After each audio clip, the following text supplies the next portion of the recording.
The first time I gave birth, my baby was made of velvet, like green plush velvet, like a thick stage curtain. I was 12 years old. I had just been to my first ever concert, Bikini Kill at the Orpheum. My older sister snuck me, and I begged and begged her to go. And finally, she dressed me in this tiny plaid skirt and smeared eyeliner all over my face. And she told me not to open my mouth so that nobody would know I was in the 6th grade. I don't think that we fooled anyone, but nobody seemed to care, so it didn't really matter. But oh my God, the Orpheum is this beautiful old theater. It's like filled with these 19th century carvings of, I don't know, like angels and muses and like ancient Greek shepherds. I had never seen anything like that before. All the high ceilings and the gold and the history. And I watched Kathleen Hanna stalk around that stage like a caged tiger. Oh God. She was like spit flying and hair flying, and something in me just bloomed that night. I went home, I taped that ticket to my diary, and I had dreams. My dreams swirled with power chords and gilded cherubs. Obviously, I had no idea what was happening. I was 12. I don't know. When my stomach started to swell, I just thought I was getting fat because it was 1997 and I was reading 17 magazine. Thank you. So I just started eating sleeves of Snackwells, cookies for dinner, and like cups of mom's non-fat or low-fat yogurt. Cottage cheese. Just that. Yeah, but every night I'd sneak out to the backyard and eat the nettles that grew by the woods. My mouth would be splotched and bleeding, and I couldn't stop. The urge was overpowering. And then I would just wear my dad's huge gray sweatshirt and just hope that no one would notice that my body was rebelling. After 50 days on the vernal equinox, I woke up in the middle of the night and I snuck outside, and I was equally craving and dreading the sharp sting of the needles.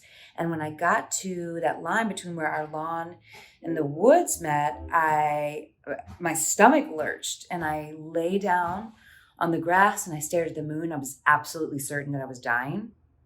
And I felt my body crack open like the ground in an earthquake. That zigzag rift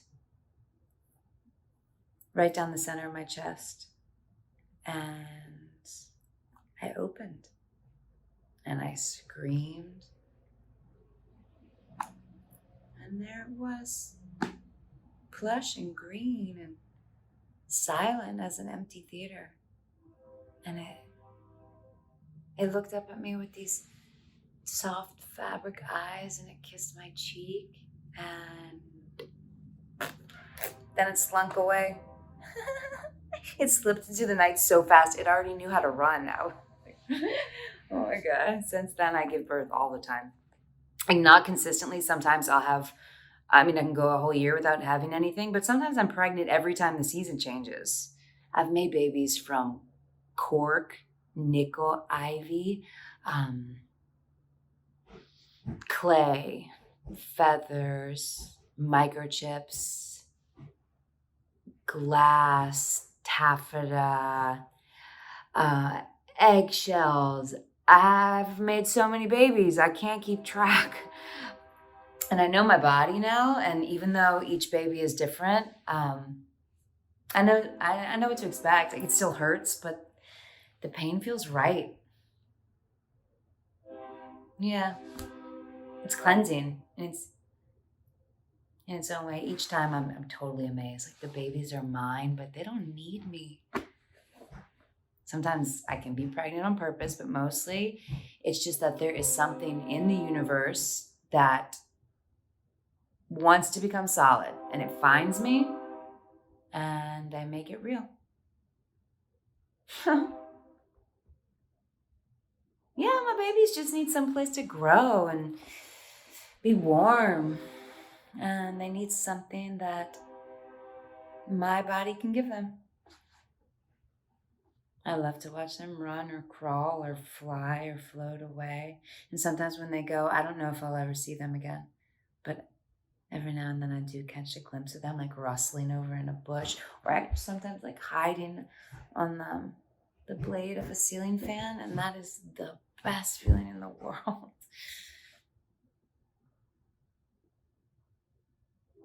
I don't know. I don't know if they've made the world a better place. I don't know if I've made the world a better place by having them. What I do know is that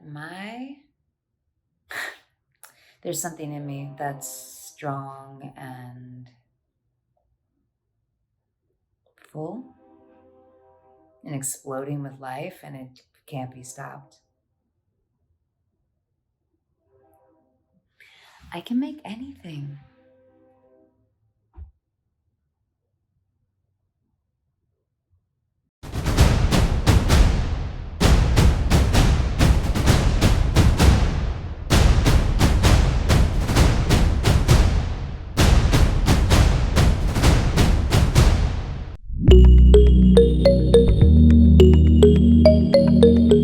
The 24-hour plays is an artistic home for me. The team has really believed in me ever since I was a director in the life-changing Nationals program, and every time they ask me to come back since then, I'm just more and more grateful to be a part of this family. I got to meet so many amazing humans in the middle of the pandemic, and those connections extend to collaborations I have today, and I am so grateful for that experience. I mean, who can resist the unforgettable, panicked excitement of creating an evening of theater in less than 24 hours with a group of other theater weirdos? Any support you can give is so deeply felt. The 24-Hour Plays has provided such an amazing community for me, and I would not be the artist I am today without it.